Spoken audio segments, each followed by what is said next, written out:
Hello everyone, welcome to my channel. आज हम लोग करने जा रहे हैं meaning and definition of contract act. Contract क्या होता है? अकॉर्डिंग टू सालमेंड के अनुसार कॉन्ट्रैक्ट जो है वो एक एग्रीमेंट है जो कि क्रिएट करता है और डिफाइन करता है rights and obligation between the parties. Features of contract from the above definition जो निकल के आया है। Number 1, contract is an agreement. Contract क्या है? एक एग्रीमेंट है। देयर मस्ट बी टू और more person. Agreement must create some legal obligation between the parties.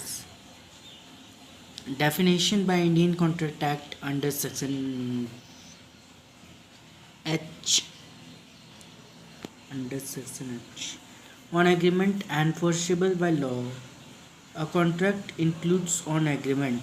That means every contract is an agreement, but only those agreement are contract which are enforceable by law. मतलब सिर्फ वही agreement contract है जो कि enforceable है by the law, और ऐसा जो अनएनफोर्सेबल है, जो इन्फोर्सेबल नहीं है, तो वो कॉन्ट्रैक्ट नहीं है। 2 और मोर पार्टीज आर इन्वॉल्व्ड, मतलब यहाँ पर 2 या 2 से ज़्यादा पार्टी रहेगा, इन्वॉल्व होगा। Which create a legal obligation, जो कि लीगल ऑब्लिगेशंस को क्रिएट करेगा among these parties. Then according to sir Frederick Pollock, every agreement and promise enforceable at a court of law is a contract। मतलब सभी agreement और promise जो कि enforceable है at court of law is a contract. Essential elements of a valid contract are number 1, valid, void and voidable। According to Section 10 of Indian Contract Act 1872, all agreement are contract। मतलब कि section 10 के अनुसार सभी agreement contract है if they are made by free consent of the parties competent to contract for a lawful consideration with a lawful object are not hereby expressly declared to be void। Features are number 1, there must be offer and acceptance. Offer और acceptance होना जरूरी है। Intention होना चाहिए legal relationship का। Competency of parties section 11 में आता है। Then next is free consent होना चाहिए। लॉफुल कंसिडरेशन एंड ऑब्जेक्ट होना चाहिए। सर्टेनिटी ऑफ मीनिंग होना चाहिए। पॉसिबिलिटी ऑफ परफॉर्मेंस होना चाहिए। मतलब ऐसा एग्रीमेंट होना चाहिए जिसको हम लोग परफॉर्म कर सके। Agreement not be hereby expressly declare to be void and illegal. Then next is offer and acceptance. An agreement must have element of offer and acceptance. मतलब यहाँ पर एलिमेंट होना चाहिए to become a contract, which means it involves 2 parties, one making the offer and another accepting the offer. 2 parties होना चाहिए, एक जो offer कर रहा है और एक जो उसको एक्सेप्ट कर रहा है। दूसरा, intention to create legal relationship. On agreement should be entered with on intention to create legal obligations. Social and religious agreement will not become a contract. मतलब कि अगर कुछ सोशल और रिलीजियस एग्रीमेंट है तो वो कॉन्ट्रैक्ट नहीं बनेगा। Competency of parties to do a contract. One who are less than 18 year minor cannot contract, he can become a beneficiary in contract। मतलब वो बेनिफिट ले सकता है लेकिन कॉन्ट्रैक्ट कर नहीं सकता।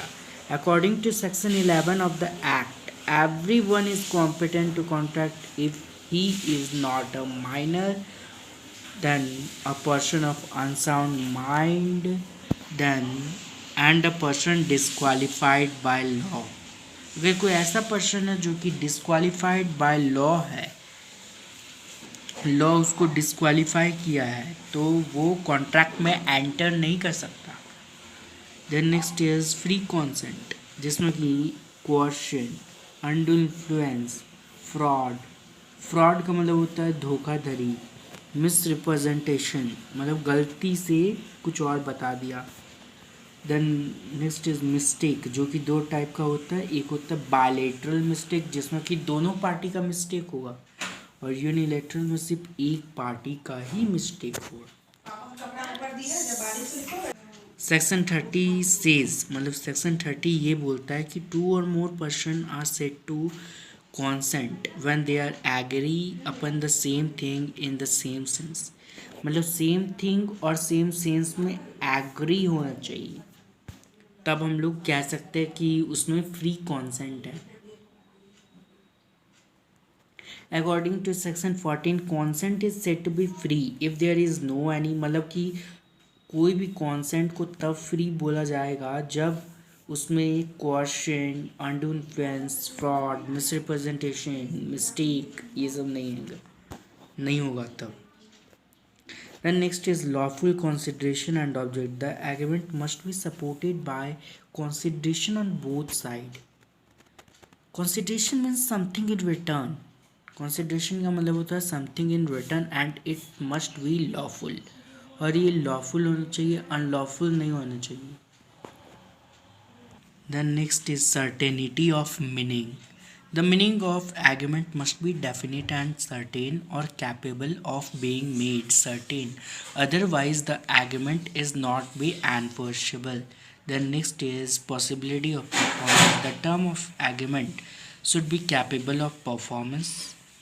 Agreement not be expressly declared void or illegal. Types of agreement. Agreement is always between two or more persons having a mutual consent which intend to create a legal relationship, and the term must be communicated between all the parties in a intend to create a legal relationship and between the term must be communicated between all the parties in a contract, मतलब contract में जितना भी parties है सबको पता रहना चाहिए उसका terms and conditions.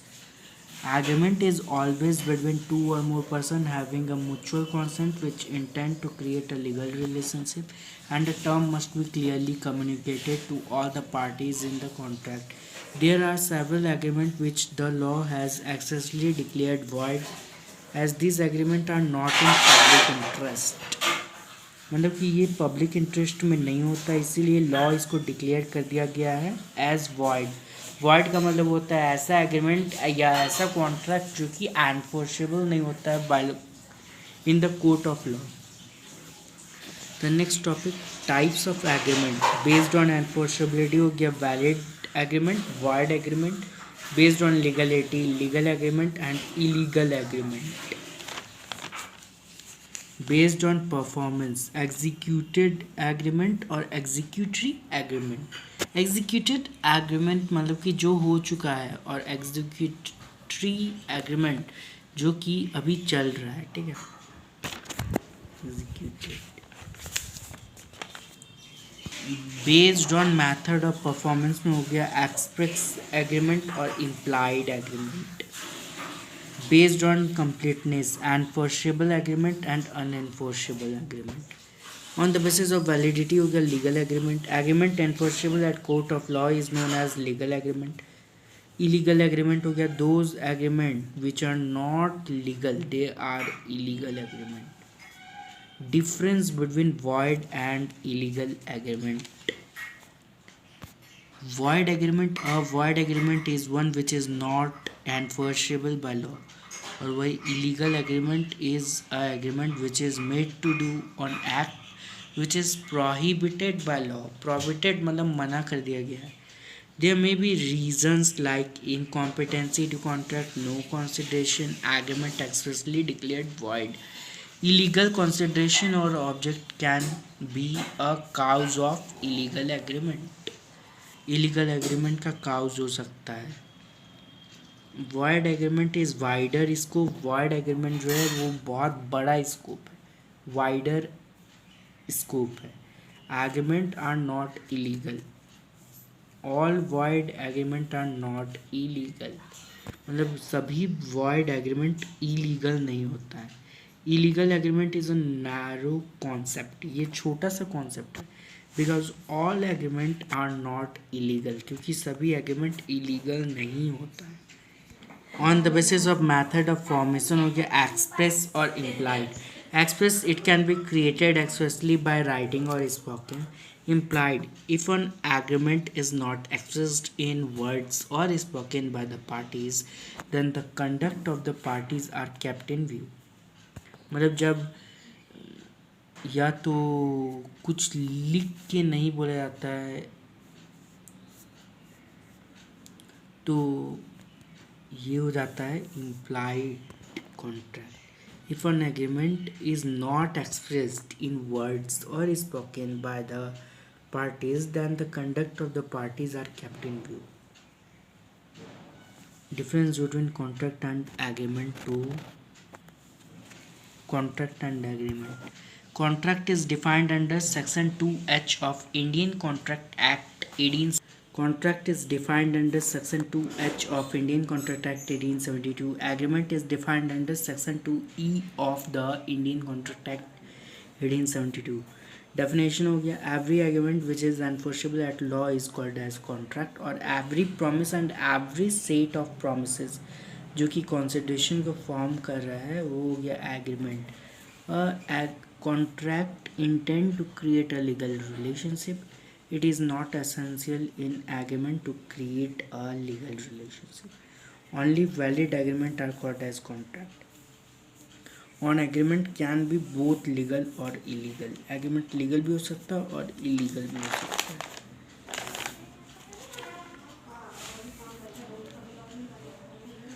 All contracts are agreement, but all agreement are not a contract. Family agreement हो गया, social agreement, agreement by incompetent parties, agreement in absence of free consent, on agreement for unlawful object and constitution,